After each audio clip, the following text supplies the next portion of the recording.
Assalamualaikum warahmatullahi wabarakatuh. Kawan-kawan sekalian, Alhamdulillah Allah Ta'ala bagi kesihatan lagi.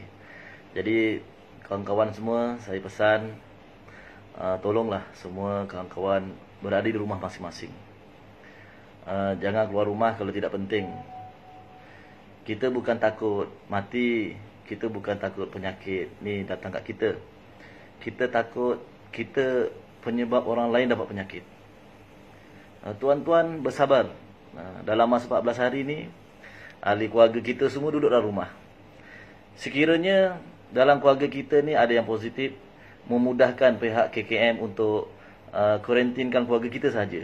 Dia tidak akan membabitkan jiran-jiran kita dan keluarga-keluarga lain. Tetapi dengan sikap kita yang tidak mahu duduk tetap di rumah, kita bergerak. Sekiranya didapati dalam kalangan kita, ahli keluarga kita ada yang positif, ini akan menyukarkan untuk pihak KKM untuk membuat tindakan, kena detect balik perjalanan tuan-tuan sepanjang 2 minggu sebelum. Jadi banyak tempat kita telah pergi. Jadi kita kena taat keadaan ni supaya apa? Dalam masa 14 hari ni perkara ni dapat diselesaikan. Dengan sikap kita yang tidak taat ni menyebabkan berkemungkinan kita punya kuarantin ni bukan ambil masa 14 hari. Mungkin akan disambung lagi 14 hari kemudian lagi.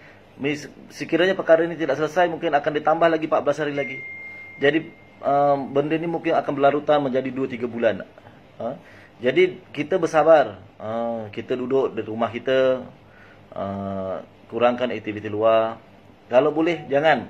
Kita jangan percaya pada siapa pun di luar. Sebab dia pun tak tahu diri dia positif atau negatif. Jadi kita lebih baik kita duduk tetap di rumah.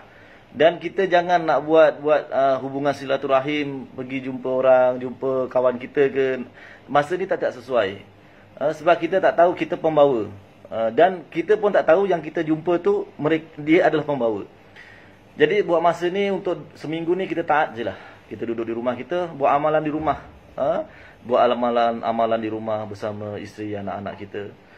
Sebab kita tak tahu kita pembawa ataupun orang yang kita jumpa dia pembawa. Jadi benda ni halus, tak nampak.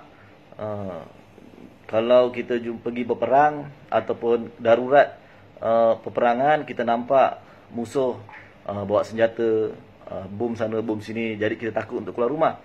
Tapi virus ni dia tak nampak. Siapa pun yang kita jumpa pun kita tak tahu dia ada virus ke tidak virus. Dan kadang-kadang kita peralatan pasaraya, peralatan awam yang kita kongsi bersama, benda-benda ni pun akan menyebabkan kita pun terkena. Begitu juga sekiranya hari ini kita cek kita positif, kita negatif. Dan itu pun tidak menjamin kita untuk esok-esok pun kita tetap negatif. Mungkin hari ini kita cek negatif, mungkin esok lusa kita jumpa pesakit yang kita tidak tahu dan kita akan jadi positif dan kita telah menyebabkan orang lain pun turut bersama jadi positif. Jadi tuan-tuan, untuk 2 minggu ni insya-Allah lah kita duduk di rumah. Macam saya ni dah duduk di kuarantin dekat mana? Dekat KKM. KKM telah tempatkan pusat kuarantin untuk saya dengan ahli jemaah saya semua. Kami reda keadaan ni dan kami bersetuju mereka kuarantin kami sebab kami nampak banyak kebaikan dengan perkara ini dilakukan berbanding mungkin kami bertebaran kat luar sana. Sebab diri kami pun kami tak tahu kami sama ada negatif atau positif. Sebab benda ni mengambil masa dalam 2 minggu baru nampak dia punya kesan dia. InsyaAllah tuan-tuan semua ya, semoga kita semua dirahmati Allah SWT. Dan sekiranya kita mati dalam keadaan kita taat, kita dalam kena wabak, Allah SWT akan beri kita pahala mati syahid. Kita tidak menyusahkan orang lain dan kita tak jadi penyebab untuk orang lain pun dapat wabak ini insyaAllah. Assalamualaikum warahmatullahi wabarakatuh.